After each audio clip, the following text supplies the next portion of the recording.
दोस्तों, Sanchiti fashion designer में आप सभी का स्वागत है। क्या आप जानते हैं कि टक्स ब्लाउज में 4 टक्स ब्लाउज की सिलाई कैसे की जाती है? तो मैं आपको बताऊं कि जो हमारे आमने सामने के दोनों पार्ट्स होते हैं उनको बराबर में रख करके, जैसे कि मैंने आपको कल कटिंग की वीडियो रेशमी संचिति चैनल में पोस्ट की है। अब मैं आपको इसकी मेन अहम जो हमारी स्टिचिंग होती है उसके बारे में बता रही हूँ। इससे पहले मैं आपको थोड़ा सा टक्स भी बता देती हूँ कि ये जो पहले टक्स हम लगाते हैं ये 35 चेस्ट का है। तो यहाँ पे ये देख लो, ये 35 चेस्ट में मैंने 1.25 इंच ऐड किया है। तो 35 का ये हो गया 9.25 इंच, इसमें 1.25 इंच ऐड कर लिया तो ये हो गया 9.5 इंच। तो यहाँ पे हमारा चेस्ट 9.5 है। कमर का 4th भाग प्लस हमने यहाँ पे 1.5 इंच ऐड किया। तो कमर थी 30 इंच, ये 4th भाग हो गया 7.5 प्लस ½ इंच हम एक्स्ट्रा लेते हैं। यहाँ पे आगे एक्स्ट्रा क्यों लेते हैं? यहाँ पे हम जो हुक पट्टी अगड़ाई की पट्टी ज्वाइंट करते हैं उसके लिए। पीछे के पार्ट्स में एक्स्ट्रा क्यों लेते हैं? वो जो डार्ट लगाते हैं उसके लिए। तो ये जैसे पीछे का पार्ट्स है और ये वाली जो हम डार्ट लगाते हैं ½ इंच की, तो इसके लिए हम बैक साइड में एक्स्ट्रा लेते हैं कमर के पार्ट में। ठीक है, तो ये कमर का चौथा भाग 7.5 प्लस ½ इंच एक्स्ट्रा 8 इंच और उसके बाद 1.5 इंच हमारा हो गया टक्स का। ठीक है, तो ये हमारे पास 9.5 इंच होते हैं। तो ये देखिए हमने यहाँ पे 9.5 इंच रखा है। ठीक है, अब हम यहाँ पे हमारा जो होता है 1.5 इंच का हमारा मार्जिन है। ठीक है, अब पहली जो टक्स होती है वो हम लगाते हैं चेस्ट का 10वां भाग। तो यहाँ से हमें चेस्ट का 10वां भाग 3.5 इंच पे हमने पहली डार्ट लगाई है और ये डार्ट हमारी होती है, देखिए ऊपर से हम टक्स पॉइंट लेते हैं इस 35 में 9.25 इंच। तो ये हमने यहाँ पे 9.25 इंच पे ये टक्स पॉइंट लगा दिया है। ऊपर से 9.25 इंच नीचे लगाते हैं और नीचे से ये 6 इंच की डार्ट होती है और 3rd और 4th डार्ट 2.5 इंच की होती है। ठीक है, अब ये भी देख लीजिए, पहली डार्ट भी हमारी 6 इंच की है और ये दूसरी भी आपको बता देते हैं, ये भी 6 इंच की होती है। ठीक है, तीसरी और चौथी हमारी 2.5 इंच की है। ये हमने 1.5 इंच स्पेस की ली है। ये देखिए 1.5 इंच की है पूरी और ये हमने ½ इंच की, ये भी ½ इंच की, ये भी ½ इंच की। इस प्रकार से आप इसको जो 1.25 इंच की आप ले सकते हो बाजू की, क्योंकि हमने यहाँ पे 1.25 इंच एक्स्ट्रा लिया है, ऐड किया है चेस्ट के अंदर। तो वो इस डार्ट के लिए ही करते हैं। क्यों करते हैं हम एक्स्ट्रा? यहाँ पे जो डार्ट लग जाती है और यहाँ हमारी चेस्ट में हमें स्पेस मिलता है, नहीं तो हमारा चेस्ट कवर कैसे होगा। तो यहाँ पे इस डार्ट, यहाँ पे तो ये डार्ट कवर कर लेती है जो एक्स्ट्रा लेते हैं वो, और यहाँ पे हमें स्पेस मिल जाता है ताकि हमारा चेस्ट है वो उसमें उसके अंदर फिट हो जाए। तो ये हमारी 4 डार्ट होती है और अब हम आपको इसकी स्टेप बाय स्टेप स्टिचिंग बता देते हैं।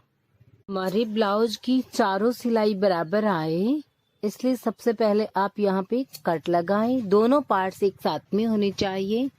दूसरा कट आप यहाँ पे लगाएं। तीसरा कट हमें आर्म होल में लगाना होता है और चौथा कट हम साइड में लगाएंगे। तो सिलाई शुरू करने से पहले ये कट लगा लें।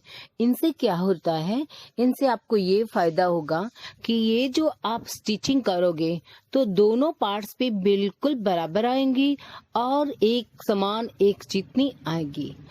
तो इसलिए मिडिल सेंटर पर ये कट लगा लें। अब हम सबसे पहले स्टिचिंग करेंगे ये वाली। ठीक है, इसको हमें जहां तक लगाना हो, जैसे मुझे इसको यहाँ तक लगाना है तो यहाँ पे लाइनिंग है, नहीं तो आप यहाँ पे ऐसे मार्किंग कर ले कि मुझे इतना यहाँ तक, नीचे से यहाँ तक इसको लगाना है। अब हम स्टार्ट करते हैं यहाँ से और ये जो 1.25 इंच की हमारी यहाँ पे डार्ट है इसको आप इस प्रकार से स्टार्ट कर सकते हैं। तो ये हमारी फर्स्ट डार्ट यहाँ पे इस प्रकार से लग रही है। अब आपको यहाँ पे सेकेंड डार्ट लगानी होगी, उसके लिए आपको इसको इस प्रकार से फोल्ड करना होगा। ध्यान रखें कि हमें कितनी लगानी है। सेकेंड डार्ट 6 इंच तक लगाएंगे, यहाँ तक। इसको हमने यहाँ तक देख लिया है। और ये हमारी डार्ट होती है आधा इंच की, तो क्वार्टर इंच पे आप अपनी फिट को रख ले। यहाँ पे क्वार्टर इंच की स्टार्ट करेंगे तो दोनों पार्ट्स को जोड़ करके आपकी ये आधा इंच की डार्ट लग जाती है। तो यहाँ पे हमने इस प्रकार से डार्ट को लगाना है, देखिए।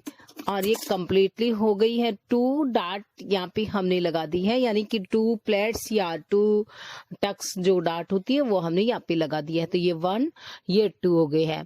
अब 3 के लिए हम इस तरफ आते हैं, तो ये वाली लगा देते हैं। ये हमारी क्वार्टर इंच की होती है और ये होती है बिल्कुल तिरछी, नीचे से लेकर के और आपको ऊपर तक इस प्रकार से तिरछापन देते हुए ये डार्ट लगती है। तो इसको आपको 2.25 इंच तक लगाना है। तो इस प्रकार से अगर हम डार्ट लगाते हैं और कट करके, जैसे कि मैंने आपको बताया है, तो देखिए आप यहाँ से देखिए आपकी ये दोनों जो है सामने वाली जो डार्ट होती है बिल्कुल बराबर आएंगी। इसके बाद में आपके जो पार्ट्स है वो बिल्कुल बराबर रहेंगे। ये जो डार्ट है आपके बिल्कुल दोनों के एक बराबर में नजर आएंगी। आपको कोई सा भी पार्ट्स ऐसे टेढ़ा मेढ़ा या कम ज्यादा या इस प्रकार से फिनिशिंग से मालूम होगा। आपके पार्ट्स में कहीं जो है देखिए प्रॉब्लम नहीं आएगी। और दूसरी बात ये है कि देखिए जब हम डार्ट लगा लेते हैं तो कई बार कहते हैं किसी के ब्लाउज में किसी का बाजू का पार्ट छोटा हो जाता है। कई लोग ये बोलते हैं कि हमारी जो ये वाले पार्ट से छोटे बड़े क्यों हो जाते हैं। तो देखो ये अब मैंने डार्ट यहाँ पे लगा दी है, आपको मैंने दूसरे कलर में लगाई है ताकि आपको सिलाई भी मालूम रहे। अब ये जो हमारी मार्जिन की लाइन होती है यहाँ पे हम दोनों पार्ट्स जॉइंट करते हैं, तो ये देखिए इस प्रकार से बिल्कुल बराबर रहने चाहिए। तो ये बिल्कुल बराबर आ रहे हैं, मतलब हमारी जो ओके है। अब ये देखिए ये पार्ट्स भी आप जांच लें, जब भी आप कोई भी किसी भी प्रकार का ब्लाउज सिले तो आपके जो पार्ट्स ये देखिए, अब आप यहाँ हमने जैसे शोल्डर मान लो जॉइंट कर रहे हैं तो ये देखिए बिल्कुल बराबर आ रही है। यहाँ से भी बराबर पोजीशन होनी चाहिए, यहाँ से भी बराबर पोजीशन होनी चाहिए। अगर इस प्रकार के आपके ब्लाउज की पोजीशन रहती है तो आपका ब्लाउज परफेक्ट बनता है कभी भी। ये देखिए अब आप टोटल ब्लाउज को ऐसे हम जांचेंगे तो ये देखिए जो बीक पार्ट है उसके बिल्कुल बराबर रहता है, ठीक है ना। जो भी हमने एक्स्ट्रा लिया वो हमने इसमें ऐड कर दिया। यहाँ पे एक्स्ट्रा लिया इसमें ऐड हो गया। नीचे लेंथ में एक्स्ट्रा लेंगे तो यहाँ पे ऐड होगा। कमर में एक्स्ट्रा लेंगे तो यहाँ पे ऐड होगा इस जो टक्स में। और यहाँ से जो हल्का सा यहाँ पे जो हमारी लंबाई में वो जो एक्स्ट्रा लेते हैं हम यहाँ पे, तो वही यहाँ पे ऐड होता है। तो इस प्रकार से हमारी जो बिल्कुल जो पार्ट्स होते हैं बराबर होते हैं और यहाँ पे बिल्कुल बराबर हो जाना चाहिए। जो हमने शेप दिया हुआ वह कर्व लगाया हुआ वही है, बाकी टोटल बिल्कुल बराबर है। तो इस प्रकार आप जरूर इस ब्लाउज को जांच लेना चाहिए ताकि आपकी ब्लाउज कभी भी गड़बड़ ना हो। और भी कटोरी का ब्लाउज बनाऊंगी तो भी मैं आपको इस प्रकार से दिखाऊंगी कि कैसे आपकी जो प्रॉब्लम हो जाती है, छोटे बड़े पार्ट्स हो जाते हैं, खिंचाव आता है, अनफिटिंग होते हैं, तो ये सब आपका सही नहीं होता है। आप जांचें, जब आपका आगे का पार्ट तैयार हो जाए तो आप बैक साइड के पार्ट पे रख करके आपके पार्ट को देख लें कि आपका जैसे बैक साइड का पार्ट है, सिर्फ ये जो हमारा टक्स होता है, ये यहाँ जो उभार होता है वह ऊपर होना चाहिए। जो हमारा बॉडी को मेजरमेंट है जो वो मेजरमेंट बिल्कुल परफेक्ट बनना चाहिए। बाकी जो है टोटल पार्ट्स चारों साइड से बिल्कुल बराबर होने चाहिए, तो आपका ब्लाउज परफेक्ट बनेगा। यहाँ पे हमारा चेस्ट का जो है फॉर्मूला वो ऐड है और ये जो 35 का हमने बनाया है वो यहाँ पे अच्छी तरह से ऐड हो जाता है। तो ये बिल्कुल परफेक्ट ब्लाउज बनेगा और इसके अकॉर्डिंग आप 35 का ब्लाउज बना सकते हो। तो आपको मेरा ये वीडियो अच्छा लगा हो तो देखो इसे लाइक करना, चैनल को सब्सक्राइब करना और वीडियो को शेयर करना बिल्कुल मत भूलिएगा। और नेक्स्ट वीडियो में मैं आपको इसकी पूरी फुल जो है इस बाजू को भी अटैच करना वो वगैरह वगैरह या नेक लाइन बनाना सब कुछ आपको आसानी से बताऊंगी। देखिए वीडियो तो थोड़ा लंबा हो जाता है और क्योंकि सारी बातें बतानी जरूरी है, अगर मैं नहीं बताऊंगी तो काफी कंफ्यूजिंगता बनी रहेगी, आपकी जो समस्याएं हैं प्रॉब्लम है वो सोल्व नहीं हो पाएगी। तो ये ब्लाउज अगर आपने ये वीडियो जिन जिन ने देख लिया उनको कभी सादे ब्लाउज में कभी भी प्रॉब्लम नहीं आएगी, जिन्होंने इस वीडियो को अच्छे से देखा है, पूरा देखा है। और इस एक ब्लाउज के मैं 4 पार्ट में वीडियो भेज रही हूँ ताकि आप उसको अच्छे से गहराई से समझ सको और हर चीज को ध्यान में रख सको ताकि आपका ब्लाउज कभी भी अनफिटिंग ना बने, हमेशा फिटिंग बने। Thank you.